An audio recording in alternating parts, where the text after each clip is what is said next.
So this is a Lynx 20, and this is getting into the little bit older style of stove. It's fairly similar to a newer C-Series. It's got a few differences, but principles for checking about it overheating are the same.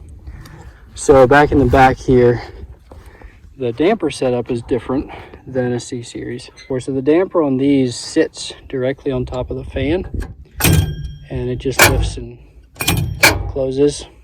This is something to watch out for. So if you get that insulation in there like that, that's enough to let air seep in and let it boil.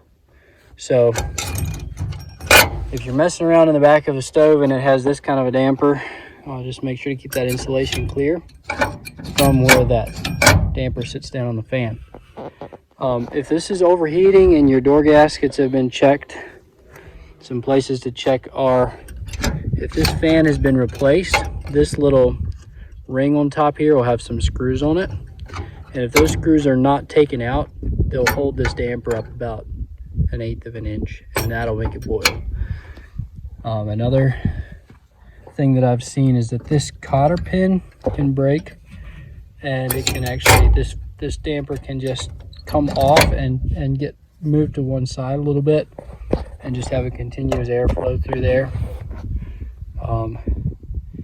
And another thing you can check is on these, they use like a dryer vent on these as an air tube, and you can check both ends for if there's tape peeled loose. Or down here at the bottom, I've seen it actually just rust off if it's been wet or something down here.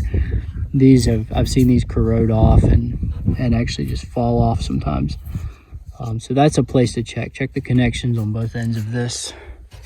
Foil tape is your friend when you have one of this kind.